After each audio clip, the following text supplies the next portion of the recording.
and I'm very worried about her. I can call the police for you. Do that and I blow your brains out. Room is she in? Quick! Put your hands up. See him.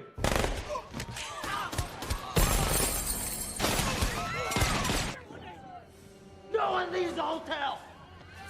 It's in room 1012. Alkisah di kota Nanjing, Tiongkok, hiduplah seorang gadis kecil bernama Mei.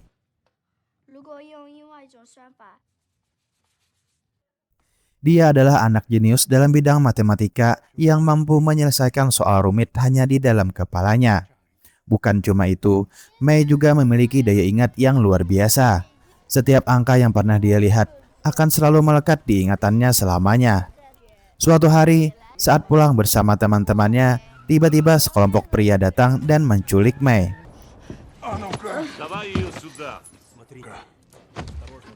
Dia kemudian dibawa menemui seorang bos mafia Tiongkok bernama Han. Selama ini, seluruh data bisnis kriminal Han sangat mudah dilacak secara digital. Karena itulah, Han membutuhkan seseorang seperti Mei yang bisa menyimpan semua data penting hanya di dalam ingatan tanpa meninggalkan jejak apapun. Awalnya Mei menolak bekerja sama. Namun ketika Han mengancam akan membunuh ibunya, Mei tidak punya pilihan selain menuruti perintah mereka. Di bawah pengawasan tangan kanan Han bernama Cheng, Mei dibawa ke New York dan diperkenalkan sebagai Putri Cheng. Sementara itu, di New Jersey, seorang mantan polisi sekaligus petarung bernama Luke sedang menjalani pertandingan tinju ilegal. Pertandingan itu sebenarnya sudah diatur dan Luke seharusnya kalah. Namun, di tengah pertarungan dia tanpa sengaja melayangkan pukulan keras yang membuat lawannya koma. Kemenangan itu justru menjadi awal petaka, karena bos mafia Rusia bernama Emil ternyata memasang taruhan besar pada kekalahan Luke. Akibatnya Emil kehilangan jutaan dolar. Saat itu juga, Luke sadar hidup keluarganya berada dalam bahaya.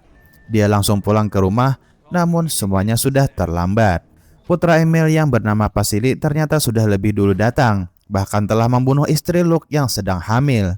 Kehilangan keluarganya membuat Luke hancur total. Padahal dia mampu sebenarnya melawan dan membunuh mereka semua. Tapi entah kenapa, Luke hanya diam dan tidak memberikan perlawanan sedikit pun. Karena sudah kehilangan segalanya, Luke akhirnya kembali ke New York dan hidup sebagai gelandangan.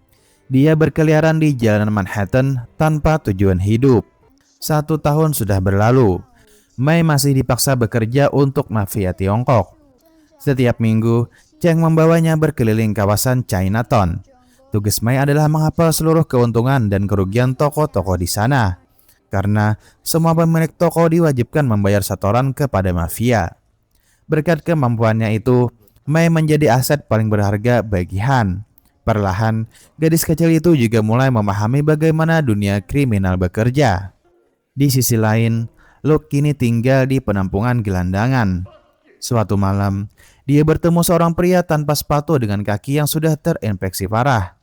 Karena merasa kasihan, Luke memberikan sepatunya kepada pria itu.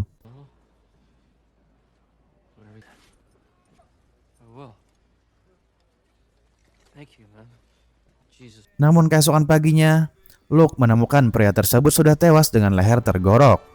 Dan sepatu yang dia berikan pun sudah dicoret orang lain. Di malam yang sama, seorang wanita rekan Cheng datang menemui Mei. Dia membawa kabar duka bahwa ibunya Mei ternyata telah meninggal dunia di Tiongkok. Keesokan harinya, Han datang langsung ke New York. Dia membawa selembar kertas berisi deretan angka rahasia. Mei diminta menghafalnya dan luar biasanya dia berhasil mengingat semuanya hanya dalam waktu kurang dari 10 detik. Setelah itu, Han langsung membakar kertas tersebut hingga menjadi abu. Tak lama kemudian, Cheng membawa Mei ke lokasi lain untuk menghafal rangkaian angka kedua. Namun tiba-tiba mereka diserang oleh gangster Rusia suruhan Emil.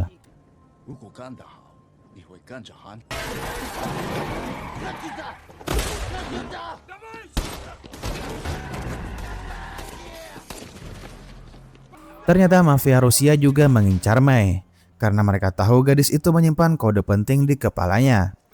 Di tempat lain, Luke sedang mengalami hari yang buruk.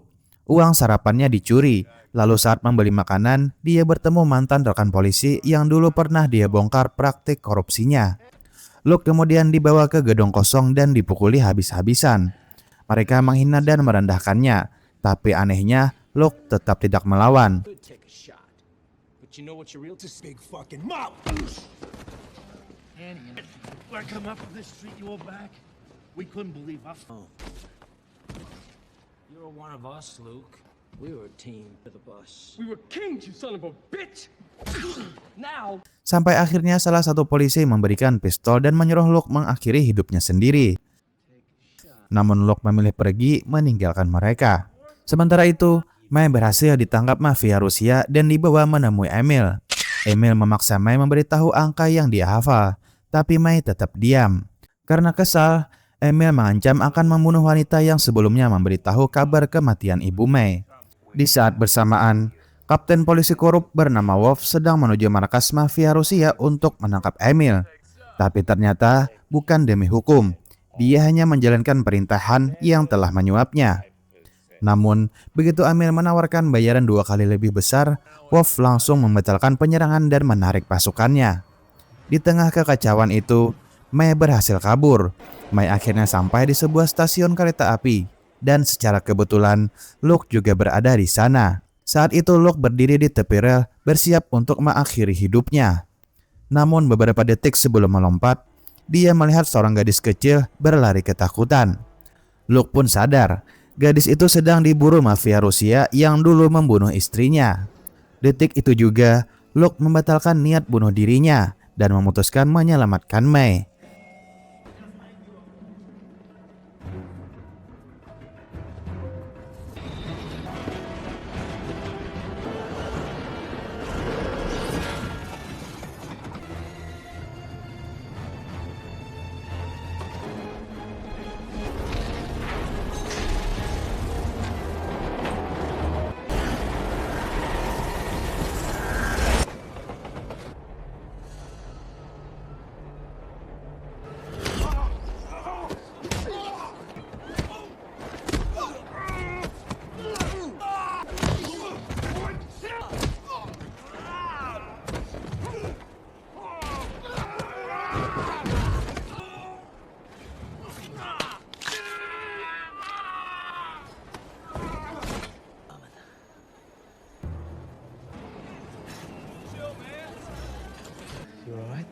Setelah semuanya selesai, Luke akhirnya bertemu langsung dengan May. Tapi begitu kereta berhenti, May malah kabur karena mengira Luke juga orang jahat. Saat mencari May, Luke tanpa sengaja mendengar komunikasi radio polisi. Dari situ dia sadar, polisi-polisi korup juga sedang memburu gadis itu untuk dikembalikan kepada mafia. Pada akhirnya, May terpaksa ikut bersama Luke ketika gangster Rusia kembali muncul dan melepaskan tembakan. Setelah berhasil lolos, Luke membawa May bersembunyi di hotel mewah menggunakan uang milik gangster yang dia bunuh. Di kantor polisi, Kapten Wolf mendapat kabar bahwa May dibawa kabur oleh Luke. Dia sangat terkejut, karena sejak keluar dari kepolisian, Luke tidak pernah lagi terlibat dalam urusan kriminal apapun. Di hotel, May perlahan mulai percaya kepada Luke. Dia akhirnya menceritakan tentang angka yang dihafalnya. Dan setelah mendengar pola angka itu, Luke langsung sadar. Angka tersebut adalah kode kombinasi untuk membuka sebuah brankas. Sementara itu, Cheng berhasil melacak lokasi May dan langsung menuju hotel bersama anak buahnya. Mereka menyerbu hotel dan mencari kamar Luke. Allowed to discuss our guests. So he's a guest. We worried about I can call the police for you. do that and I blow your brains out. Room is Maybe I put him on the 10th floor. Room. I have a little girl. See him.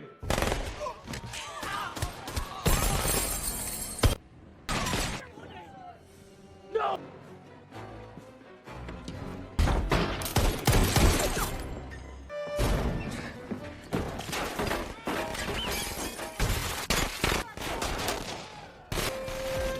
cops are here! On the wall!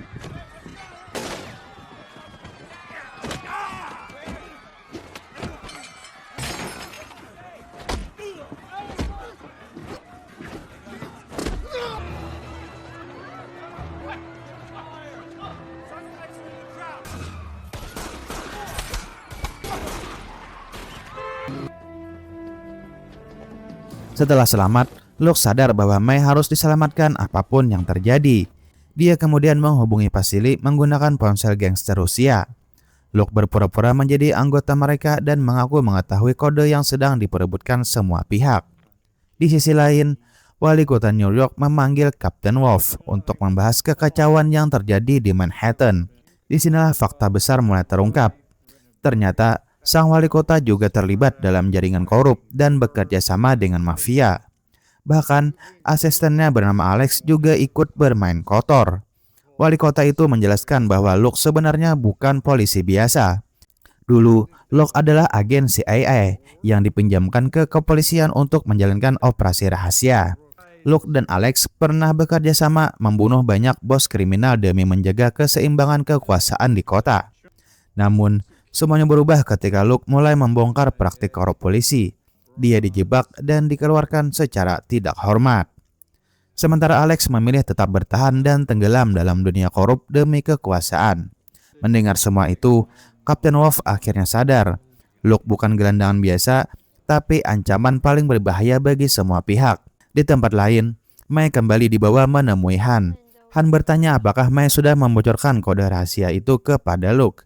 Mei berbohong, dia berpura-pura tidak mengerti bahasa Inggris agar Han percaya. Tak lama kemudian, Cheng menelpon Alex dan mengatakan transaksi bisa kembali dilanjutkan. Dan disinilah semuanya mulai jelas.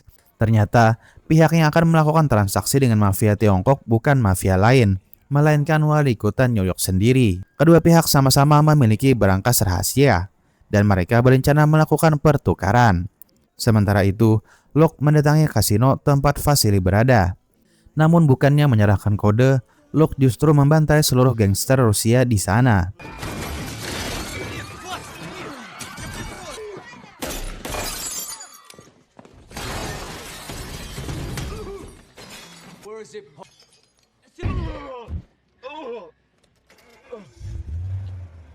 Setelah menjadikan Vasily sandera, Luke menghubungi Emil dan meminta informasi tentang isi berangkas. Demi menyelamatkan putranya, Emil akhirnya buka suara. Berangkas mafia Tiongkok ternyata berisi uang 30 juta dolar. Sedangkan berangkas milik wali kota menyimpan sesuatu yang jauh lebih berharga. Sebuah CD berisi data rahasia seluruh sindikat kriminal di New York. Luke sadar satu-satunya cara menyelamatkan Mei adalah merebut uang itu sebelum transaksi terjadi. Masalahnya, berangkas tersebut berada jauh di dalam Chinatown dan dijaga ketat mafia Tiongkok. Karena tidak mungkin bergerak sendirian, Luke mendatangi mantan rekan-rekan polisi korupnya dan meminta bantuan. Mereka setuju, tapi sebenarnya mereka hanya mengincar uang 30 juta dolar itu.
Locked and bolted to sinners like us. Yeah, well, let's not wait for an invitation.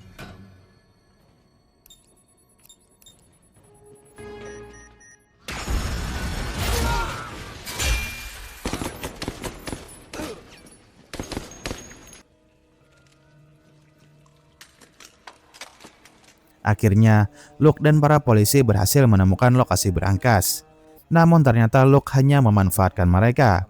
Begitu uang berhasil didapatkan, Luke langsung membunuh semua polisi korup tersebut. Hanya Kapten Wolf yang sengaja dia biarkan hidup. Setelah membawa kabur uang 30 juta dolar, Luke menuju kantor wali kota. Di perjalanan, dia menelpon Alex dan memaksa pria itu memberitahu isi berangkas kedua. Awalnya Alex menolak, tapi setelah tahu Luke memegang uang 30 juta dolar itu, dia akhirnya bicara. CD itu berisi seluruh data rahasia sindikat kriminal di New York. Rencananya, wali kota akan menjual data tersebut kepada mafia Tiongkok lalu membiarkan para gangster saling membunuh satu sama lain. Tak lama kemudian, Luke berhasil menyusup ke kantor wali kota dan merebut CD tersebut. Kini, Luke memegang dua hal yang paling diburu semua orang, uang dan data rahasia. Dia lalu menemui Alex untuk melakukan pertukaran terakhir demi menyelamatkan May.